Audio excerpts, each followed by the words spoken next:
अस्सलाम वालेकुम। हमारी 11th पोइम है लेयर यानी कि फ़ुर्सत के लम्हात, और ये लिखी है विलियम हेनरी डेविस ने लिखी है। इसके अगर थीम की या मेन आइडिया की बात करें तो इसमें पोइट क्रिटिसाइज़ कर रहा है इंसान की प्रेजेंट लाइफ को। वो ये कहता है कि जो मौजूदा दौर का इंसान है और वो बहुत ज़्यादा मसरूफ़ है, और वो उसकी मसरूफियत के ऊपर उसको क्रिटिसाइज़ कर रहा है कि वो इतना बिज़ी है कि उसके पास ये टाइम नहीं है कि वो नेचर को जाके इंजॉय कर सके। और नेचर में वो क्या क्या चीज़ें कह रहा है, वो ये कहता है कि उसके पास टाइम नहीं है कि वो जाके सायादार दरख्त को इंजॉय कर सके। इसके अलावा सूरज की किरणें जो कि नदी के ऊपर पड़ रही हैं और ऐसे फील हो रहा है जैसे कि मोती चमक रहे हैं, वो उस चीज़ को भी इंजॉय नहीं कर पा रहा। इसके अलावा तारों से भरा आसमान है, उसको भी वो इंजॉय नहीं कर पा रहा। तो पोइट कहता है कि ऐसी लाइफ जो है वो पैरालाइज्ड लाइफ है, और ये भी कोई ज़िंदगी है जिसमें इंसान के पास नेचर को एंजॉय करने के लिए या उसको देखने के लिए टाइम ना हो। और बेसिकली उसने ये क्रिटिसाइज़ किया है कि इंसान जैसे जैसे मॉडर्न हो रहा है वैसे वैसे वो फितरत से दूर जा रहा है, और जैसे जैसे वो मॉडर्न हो रहा है उसको परेशानियों और तफक्कुरात ने घेर रखा हुआ है, और ये इसी वजह से है क्योंकि वो नेचर से दूर हो रहा है। अब कमिंग टूवर्ड्स इट्स स्टैंजास, देखते हैं कि स्टैंजास में क्या क्या है। हमारे पास फर्स्ट स्टैंजा है।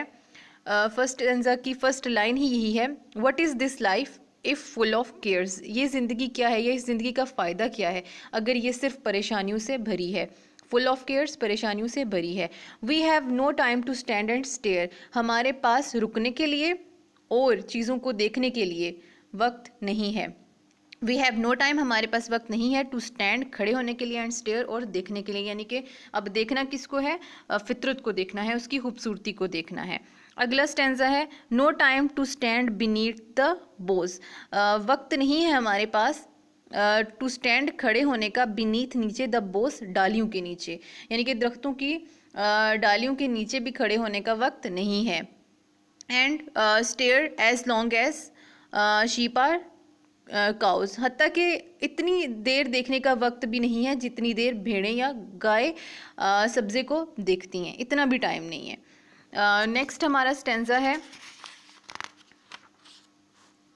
No time to see in broad daylight, हमारे पास वक्त नहीं है कि हम दिन के उजाले में देखें। अब दिन के उजाले में देखने का वक्त क्यों नहीं है, क्योंकि इंसान इतना बिजी है, उसको वो अपने ऑफिस में, अपने काम में, अपने घर में इतना बिजी है कि वो डे लाइट को भी नहीं देख सकता।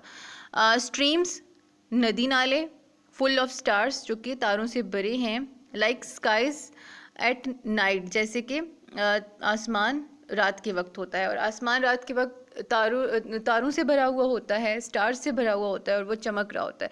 इसी तरह जब स्ट्रीम्स के ऊपर, नदी नालों के ऊपर जब सूरज की किरणें पड़ती हैं तो वो ऐसे ही दिखाई देता है जैसे कि रात को आसमान पे तारे नज़र आते हैं।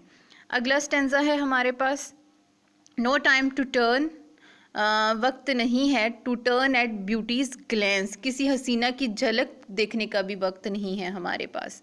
And watch her feet how they can dance, और ये देखने के लिए भी हमारे पास वक्त नहीं है कि उसके पाँव रक्स कैसे करते हैं। अगला स्टेंजा है, no time to wait till her mouth can, हमारे पास इतना वक्त नहीं है कि हम किसी को देख सकें, किसी का फेस देख सकें। Can enrich that smile her eyes began, कि किस तरह से जो स्माइल है, जो उसकी आंखों से शुरू हो रही है, जो उसके फेस तक पहुंच रही है, उसको भी देखने का हमारे पास टाइम नहीं है। अब पुअर लाइफ, एक मुफलूज सी ज़िंदगी है, एक मुफलसी की ज़िंदगी है दिस, ये, इफ़ अगर, फुल ऑफ केयर, ये परेशानियों से भरी हुई है। वी हैव नो टाइम, अगर, और हमारे पास इतना वक्त भी नहीं है, टू स्टैंड, कि हम किसी चीज़ को ठहर के देखें, एंड स्टेयर, और उसको देखें। तो ये क्रिटिसिज्म है बेसिकली मॉडर्न मैन के ऊपर, उसके लाइफस्टाइल के ऊपर, उसकी रूटीन के ऊपर, कि उसकी रूटीन कितनी बिजी हो चुकी है कि उसके पास ये सारी चीज़ें देखने का टाइम नहीं है। यानी कि उसके पास किसी फेस के ऊपर जो स्माइल है, जो कि आईज से स्टार्ट हो रही है और उसके फेस तक आ रही है, वो स्माइल देखने का उतना भी वक्त नहीं है कि हम उसको देख सकें। हमारे पास इतना भी वक्त नहीं है कि हम किसी रकासा के डांसिंग फीट को देख सकें। हमारे पास इतना भी टाइम नहीं है कि हम डे लाइट को देख सकें, या स्ट्रीम्स को देख सकें, या स्काइज को देख सकें। तो ये सारी चीज़ें किस चीज़ की तरफ इंडिकेशन करती करती हैं नेचर की तरफ, यानी कि हम नेचर से बहुत हद तक दूर हो चुके हैं। तो पोइट ने इसी चीज़ को क्रिटिसाइज़ किया है। तो ये थी हमारी पोएम लेयर। लेयर का मतलब है फुर्सत के लम्हात, यानी कि हमारे पास फुर्सत के इतने भी लम्हात नहीं हैं कि हम जाके नेचर को एंजॉय कर सकें, उसकी चीज़ों को देख सकें। तो ये थी हमारी आज की पोएम।